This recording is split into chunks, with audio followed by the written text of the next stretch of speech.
Hi, everybody. Despite growing up in the capital city of Mongolia, I spent 15 of my summers herding livestock in the countryside with my grandparents. I felt proud that almost each of our neighboring nomadic families had a solar panel and a battery to accumulate power, which they used to turn on the lights and to watch TV. Nowadays, they have fridges too. As a kid, I always thought that this was the initiative of the herders, grown out of their own lifestyle and necessity. Then I grew up and became a climate activist. I learned that these solar panels were actually partially subsidized by our government as part of a nationwide program to equip 100,000 nomadic households with solar energy. Sorry. At first I thought, how great. We started out so well with the renewable energy transition, giving access to renewable energy at a lower price. And it was even in 1999. That was when I was just 4 years old. I believed that we were on our way to building a future like this, like we visualize here, the future of green nomadism. However, my optimism faded when I read their midterm audit report and discovered that the program had been poorly managed for the first part. It was only later, with the assistance of international partners, the program finished well.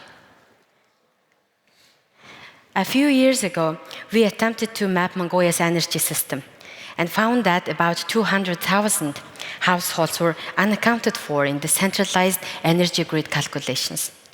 These households are likely the same nomadic families or their later generations who adopted their first solar home systems at least 2 decades ago. This left me wondering, what went wrong? We had plans, we had partnerships, we also had public interest. Now our energy system is highly regulated, and it's for a good reason. We supply 70% of our energy demand through coal-based combined heat and power plants, and only 7% through renewables. And we import the rest from our neighboring countries when the demand is high, and it always comes at a price. As for greenhouse gas emissions, energy is the second most emitting sector in Mongolia, with goals to double the renewable energy capacity and use in the short term.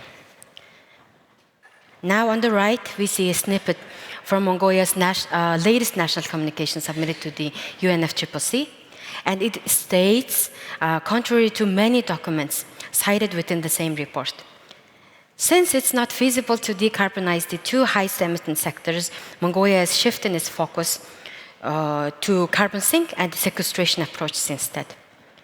This suggests that despite our many promises, policies, and past efforts to mainstream renewables, we still may end up in the business as usual future. A 25 scenario of stagnation, bad governance, and vicious cycles. Now I'm thinking, will today's 4-year-olds ask the same question in 25 years? Will they look back and wonder what went wrong too? To prevent this outcome, we at Green.Climate advocate for the following changes in the energy sector. On the demand side, households not connected to the grid should update and improve their solar home systems, especially now that the solutions are much cheaper and more efficient. Those connected to the grid should pay more for their energy use to reflect the real cost of energy production and support renewable energy feed-in tariffs. We strongly advocate for responsible voting for citizens, demanding better policies and implementations, and never, ever trading votes for short-term gains. On the supply side, on the right side, firstly, stop new fossil fuel projects immediately. Under Mongolia's current energy revival policy, at least 6 such projects, including one international project, are underway. Secondly, improve energy infrastructure significantly.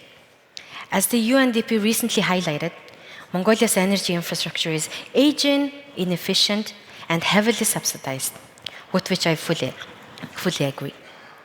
Thirdly, fully utilized installed renewable energy capacity, which is now at only 30%. It's also due to the infrastructure inefficiency.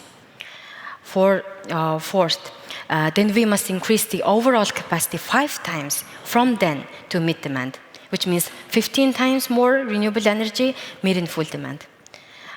Fifth, we should phase out coal-based power, replacing it with newly built renewables. And finally, we need to price energy appropriately and strategically communicate these changes to the public, prioritizing long-term well-being over short-term conveniences. On the slide, this is my co-founder at Green.Climate and an amazing climate activist, Irene. We really wish today's 4-year-olds much better future in 25 years and beyond. Thank you so much.